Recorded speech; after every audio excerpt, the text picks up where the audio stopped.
Hare Krishna, Hare Krishna. Hare Krishna.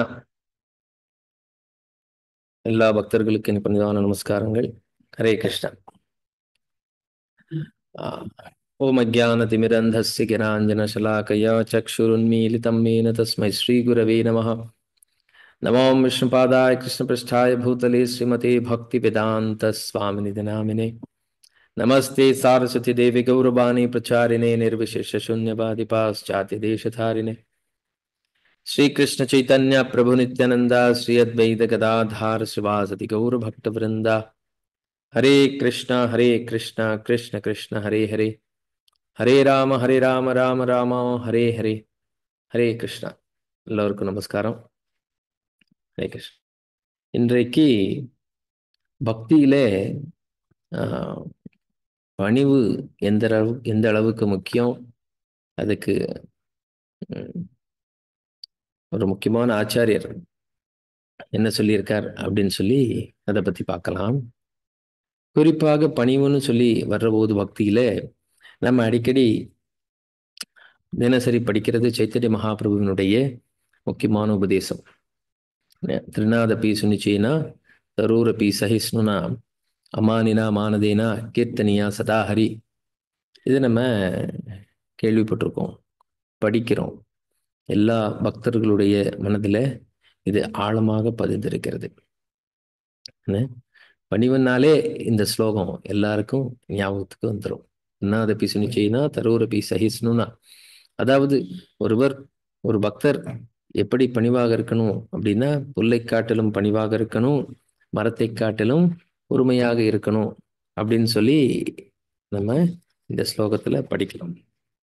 அதுபோக மற்றவர்களுக்கு எல்லா விதமான மரியாதையும் கொடுக்கணும், நம்ம எந்த விதமான மரியாதையும் எதிர்பார்க்க கூடாது. இந்த வகையில ஒருவர் தன்னுடைய பக்தி வாழ்க்கையை நடத்தும் போது அவர் எப்போதுமே பகவானுடைய நாமத்தை சொல்ல முடியும் அப்படின்னு சொல்லி சைத்தன்ய மகாபிரபு சொல்றார். இதை நம்ம படிக்கிறோம் இல்லையா? அப்போ இதை தினசரி நம்ம காலையில ஒரு தடவையாவது சொல்லிட்டு நம்மளுடைய அன்றாட கடமைகளை துவங்குறோம். அதனாலதான் மங்களாரத்தி முதல் பூஜை முடிஞ்ச உடனே இந்த சிக்ஷாஷ்டகம் அதுல வரக்கூடிய இந்த முக்கியமான பதத்தை நம்ம எல்லாரும் சொல்றோம்.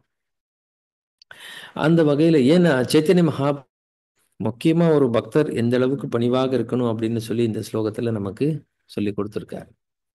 அந்த வகையில தொண்டரடி பொடியாழ்வார் அவருடைய படைப்புல, அவருடைய பாடல் திருமாலையில எப்படி பணிவாக இருக்கணும் அப்படின்னு சொல்லி அவரும் விளக்குறார்.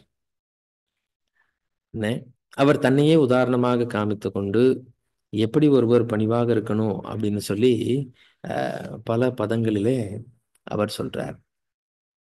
அது நம்ம இன்றைக்கு பார்க்கலாம். சரியா? இது நான் பார்க்கறது ஹரிநாம மகிமை அப்படின்னு சொல்லி நம்ம புத்தகத்துல ஏற்கனவே வந்திருக்கு. அதைத்தான் நான் திருப்பி சொல்றேன் உங்களுக்கு. அப்ப தொண்டரடி பொடியாழ்வார் பாடும்போது என்ன சொல்றார் அப்படின்னா, அந்த பதங்கள் நான் படிக்கிறேன். ஊரிலேன் காணி இல்லை, உறவு மற்றும் ஒருவர் இல்லை, பாரில் நின்பாத மூலம் பற்றிலேன் பரமமூர்த்தி, ஆரொளி வண்ணனே என் கண்ணனே கதறுகின்றேன், ஆருளர் கலைக்கன் அம்மா அரங்கமா நகருளானே. அவர் சொல்றார், ஊரிலேன் காணி இல்லை, ஒருவர் மற்றும் ஒருவர் இல்லை. அதாவது எனக்கு எதுவுமே இல்லை, யாருமே எனக்கு கிடையாது. உறவு மற்றும் ஒருவர் இல்லை, எனக்கு சொத்து சுகம் கிடையாது, சொந்த பந்தங்கள் கிடையாது, யாருமே எனக்கு இல்லை அப்படின்னு சொல்லி ஸ்லோகத்துல பாடுறார். அதுபோக பாரில் நின் பாத மூலம் பற்றிலேன் பரமமூர்த்தி, நான் உங்களுடைய பாதங்களை கூட நான் இன்னும் பற்றலை அப்படின்னு சொல்லி சொல்றார் தொண்டரடிப்புடி ஆழ்வார். அதாவது ஆழ்வார் மிகச்சிறந்த பக்தராக இருக்கின்றார், ஆச்சாரியராக இருக்கின்றார். ஆனால் தன்னை எப்படி நினைச்சுக்கிறார் அப்படின்னா, நான் இன்னும் உங்களுடைய பாதங்களை பற்றவில்லையே, எனக்கு எதுவுமே இல்லையே, காரொளி வண்ணனே கண்ணனே கதறுகின்றேன், ஆருளர் கலைக்க நம்மா அரங்கமா நகருளானே. அதனால எனக்கு எதுவுமே இல்லை, உற்றார் உறவினர் கிடையாது, நான் இன்னும் உங்களுடைய பாதங்களை பற்றி கொண்டு என்னுடைய வாழ்க்கையை இன்னும் ஆரம்பிக்கல. அதனால எப்போது எனக்கு உங்களை தவிர யார் இருக்கா, தயவு செய்து உங்களுடைய கருணை எனக்கு வேணும் அப்படின்னு சொல்லி இந்த பாடலை பாடுறார். பிறகு மனத்தில் ஓர் தூய்மை இல்லை, வாயில் ஓர் இன்சொல் இல்லை, சினத்தினால் செற்றம் நோக்கி தீவிழி விழிவன் வாழா, புனத்துளாய் மாலையானே பொன்னி சூழ் திருவரங்கா, எனக்கு நிகதியன் சொல்லாய் என்னை ஆளுடைய கோவே அப்படின்னு சொல்லி பாடுறார். அதாவது மனத்திலோர் தூய்மை இல்லை, என்னுடைய மனதிலே தூய்மையே கிடையாது. அதாவது மிக தூய்மையான பக்தராக இருக்கக்கூடிய அவர் இன்னும் எப்படி சொல்றார் பாருங்க. என்ன, மனத்திலோர் தூய்மை, என்னுடைய மனதிலே தூய்மையே கிடையாது, வாயிலோர் இன்சொல் இல்லை, என்னால ஒரு நாகரிகமா ஒரு அன்பா பேசக்கூட முடியாது யார்கிட்டையும். அந்த அளவுக்கு நான் மோசமான நிலையில இருக்கிறேன். இத்தனைக்கும் அவருடைய பேச்சு எப்படி இருக்கும், எவ்வளவு இனிமையானதாக இருக்கும், எல்லாரையும் மகிழ்விக்க கூடியதாக இருக்கும். அந்த அளவுக்கு சிறந்த பக்தராக இருக்கிறார். ஆனா இருந்தாலும் அவர் சொல்றார், அப்படி என்னுடைய வார்த்தையெல்லாம் சகிக்க முடியாதே அப்படின்னு சொல்லி பாடுறார். சினத்தினால் செற்றம் நோக்கி தீ விழிவெளன் வாழா, அதாவது கோபம்னா அவ்வளோ கோபம் இருக்கு எனக்கு அப்படின்னு சொல்லியும் பாடுறார்.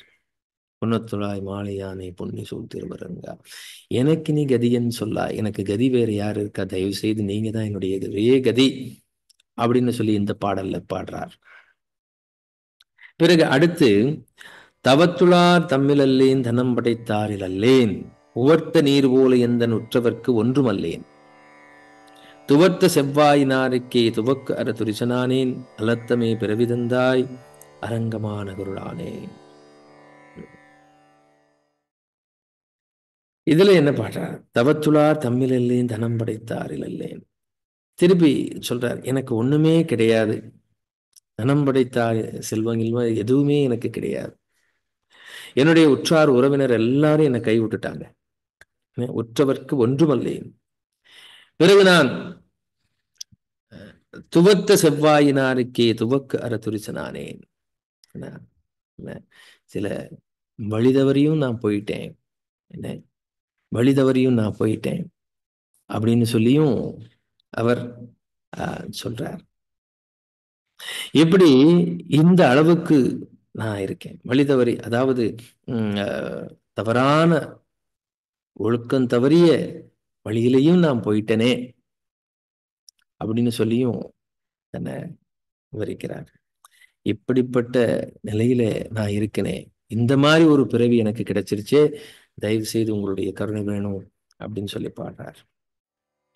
ஆர்த்து வண்டு அலம்பும் சோலையணி திருவரங்கன் தன்னுள் கார்த்திரள் அணைய பேணி கண்ணனே, உன்னை காணும் மார்க்கம் ஒன்றும் அறிய மாட்டா மனுஷரில் துரிசனாயம், மூர்க்கனேன் வந்து நின்றேன், மூர்க்கனேன் மூர்க்கனேனே, நான் ஒரு மூர்க்கன், நான் ஒரு முட்டாள், எனக்கு எந்த பக்தி நாகரிகமும் தெரியாது, எப்படி நடந்து கொள்ளணும் அப்படின்னு சொல்லி எனக்கு தெரியாது, அப்படிப்பட்ட நிலையிலே நான் இருக்கேன் பகவானே, எனக்கு எந்த வழியும் தெரியல, மார்க்கம் ஒன்றும் அறிய மாட்டா மனுஷரில் துரிசனாயம், எந்த நல்ல வழியும் தெரியாம உங்களை அடையணும் அப்படிங்கிற அந்த வழி தெரியாம நான் ரொம்ப தாழ்ந்த நிலையில இருக்கேனே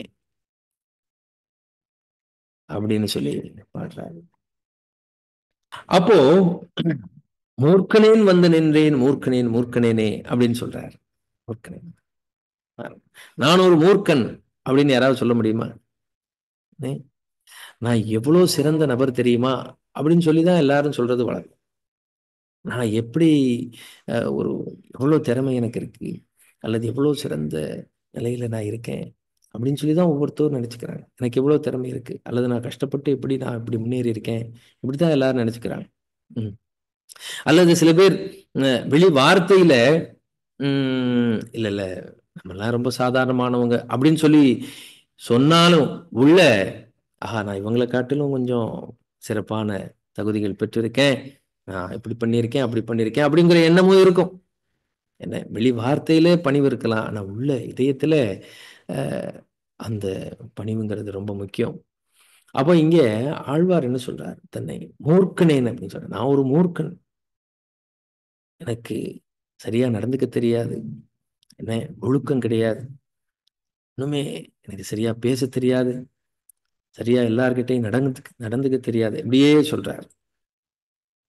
பாருங்க, அவர் தன்னுடைய பணிவான மனநிலையில இதெல்லாம் சொல்றார். இப்படி எல்லாம் இருக்கார் அப்படின்னு கிடையாது, இப்படி கிடையாது. என்ன பிறகு கடைசியில மெய்யெல்லாம் போகவிட்டு விரி குழலாரிற்பட்டு பொய்யெல்லாம் பொதிந்து கொண்ட போல்கனேன் வந்து நின்றேன்.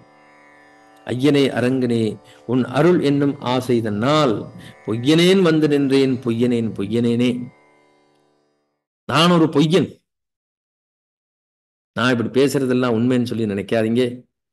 என்ன அதாவது நான் ஏதோ உண்மையிலேயே பணிவா, நான் ஏதோ உங்களை மகிழ்விக்கும் பொருட்டு நான் இப்படி நடந்துக்கிறேனே ஒழிய உண்மையிலேயே நான் நான் இதை மனமுகந்து சொல்றேன் அப்படின்னு சொல்லி நினைக்காதீங்க. நான் ஒரு பொய்யன், நான் பொய் சொல்றேன். நான் சும்மா பேருக்கு தான் இதெல்லாம் சொல்றேன், அதனால நான் பொய்யன் அப்படின்னு சொல்லி அதையும் சொல்லிடுறார். அதையும் சொல்லிடுறார். நான் டூப்ளிசிட்டியோட நடந்துக்கிறேன், உள்ள ஒண்ணு வச்சு வெளியே ஒண்ணு பேசுறேன் அப்படின்னு சொல்லி எல்லாம் சொல்றார். அதனால தயவு செய்து இதெல்லாம் சொல்லிட்டு நீங்க தான் எனக்கு ஒரே கதி, நீங்க தான் என்னை காப்பாற்றணும் அப்படின்னு சொல்லியும் சொல்றார்.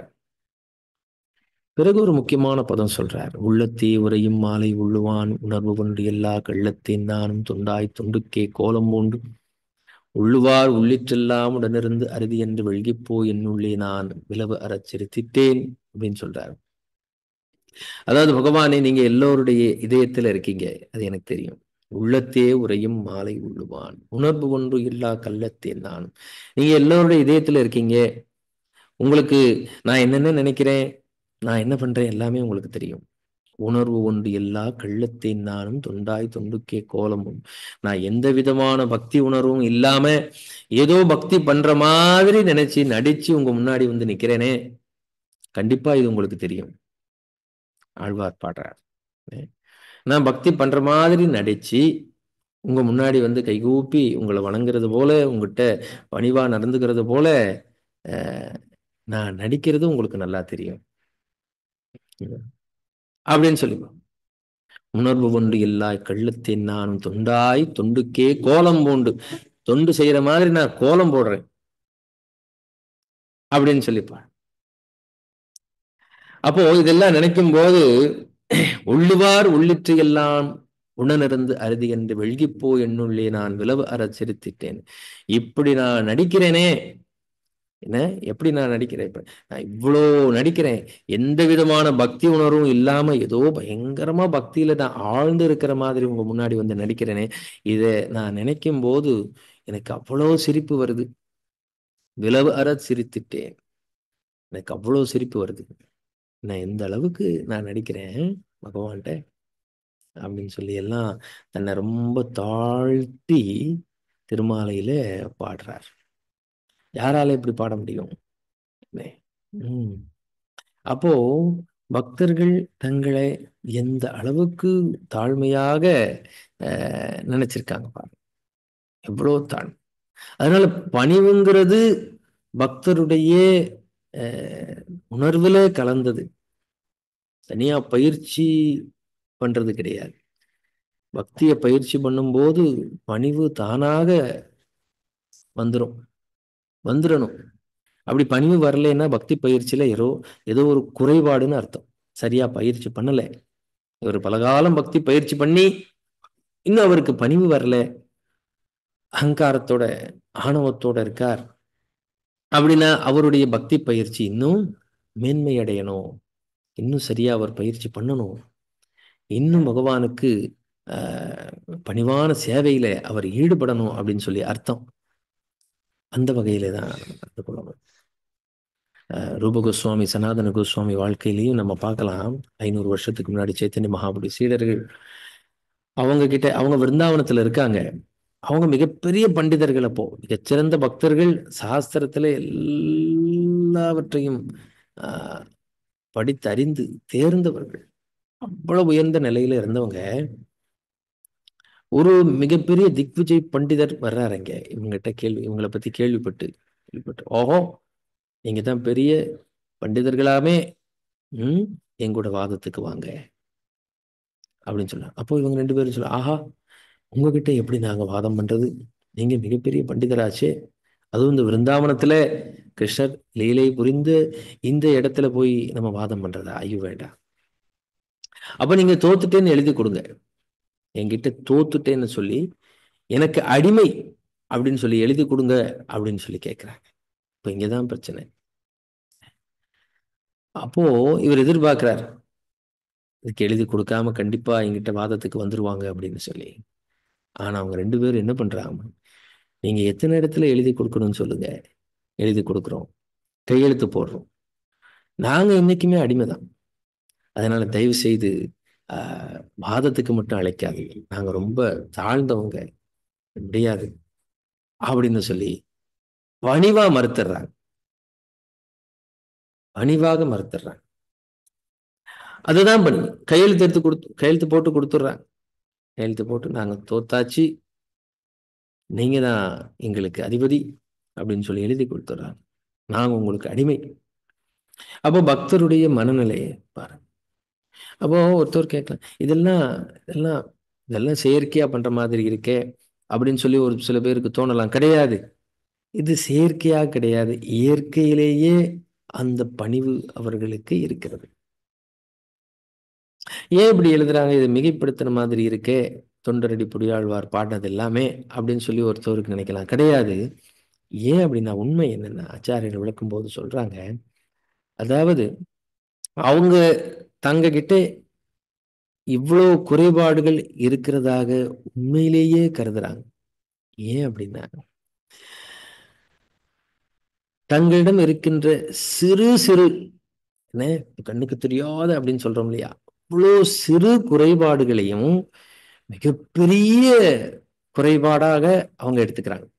ஆஹா, நான் இவ்வளோ தாழ்ந்த நிலையில இருக்கேனே, இவ்வளோ பெரிய குறைபாடு எனக்கு இருக்கேன் அப்படின்னு சொல்லி எடுத்துக்கிறாங்க. அதே போல அவங்க மற்றவர்களை பார்க்கும்போது ஒரு சிறு நல்ல குணத்தை கூட அடுத்தவர்கள்ட்ட பார்க்கும்போது அதை பெரிய நல்ல குணமா எடுத்துக்கிறாங்க. இதான் வித்தியாசம். என்ன? அவங்ககிட்ட இருக்கக்கூடிய குறைபாடை பெருசா எடுத்துக்கிறாங்க, அடுத்தவர்கள்ட்ட இருக்கக்கூடிய நல்லதே ரொம்ப பெருசா எடுத்துக்கிறாங்க. அதனால அவங்களால இப்படி பாட முடியுது. ஆனா பொதுவா நடைமுறையில பார்த்தோம்னா அப்படியே மாறி இருக்கு. தங்களிடம் இருக்கின்ற குறைகளை பார்க்கறதே கிடையாது. தங்கள்கிட்ட இருக்கக்கூடிய நிறைகளை ரொம்ப பெருமையா பேசுறது வழக்கம். மற்றவர்கள்ட்ட இருக்கக்கூடிய குறைகளை பெருசா பார்த்து நிறைகளை பார்க்கறது இல்லை. இதுதான் பொதுவான வழக்கமாக இருக்கு. ஆனா பக்தியில அப்படியே மாறி இருக்கு. தங்கள்கிட்ட இருக்கக்கூடிய குறைபாடுகளை பெருசா பார்க்கணும், மற்றவங்கள்ட்ட இருக்கக்கூடியதை பார்க்கக்கூடாது, பார்க்க மாட்டாங்க. இதெல்லாம் அவங்க நமக்கு எப்படி ஒரு பக்தர் இருக்கணும், எப்படியெல்லாம் நடந்து கொள்ளணும், முக்கியமா தன்னுடைய உணர்வை, தனது எண்ணத்தை எப்படி வைத்துக் கொள்ளணும் அப்படின்னு சொல்லி கொடுத்துருக்காங்க. அதனாலதான் உபதேசாமிர்தத்துல முதல்ல ஆரம்பத்துல எடுத்தோன்னே பக்தியில முன்னேற்றம் எதை பொறுத்து இருக்கு அப்படின்னு சொல்லி வரும்போது, பக்தியில முன்னேற்றம் ஒருத்தர் செய்கின்ற சேவையோ அல்லது காமிக்கின்ற பலன்களோ ரிசல்ட்டோ அதெல்லாம் கிடையாது. மனநிலை, ஆட்டிடியூட் அப்படின்னு சொல்றோம் இல்லையா ஆங்கிலத்துல, என்ன, ஒருத்தருடைய பக்தியின் முன்னேற்றம் அந்த மனநிலை நோக்கம். ஒருத்தருடைய மனநிலை எப்படி இருக்கு, எந்த நிலையில, எந்த உணர்வு நிலையில, எந்த மனநிலை அவர் பக்தியை செய்கிறார், பக்தியை கடைபிடிக்கிறார், அதுதான் முக்கியம். அதுதான் அவரை பக்தியில உயர்த்துமே ஒழிய மற்ற எதுவுமே கிடையாது. இப்போ ஒருத்தர் நிறைய பக்தியில ரிசல்ட் காமிக்கலாம், பெரிய பெரிய விஷயங்களை கட்டலாம், பண்ணலாம், இது பண்ணலாம், அது பண்ண, ஆனா நோக்கமே தவறானதாக இருக்கு அப்படின்னா எல்லாம் போச்சு, எல்லாமே அடிபட்டு போச்சு. அதனால நோக்கம் முக்கியம். நோக்கம் என்ன? அடியாருக்கு அடியார் மனநிலை. நாம் பணிவான மனநிலையிலே நாம் பகவானுக்கு, பக்தர்களுக்கு சேவை செய்யக்கூடிய நிலையிலே இருக்கணும்.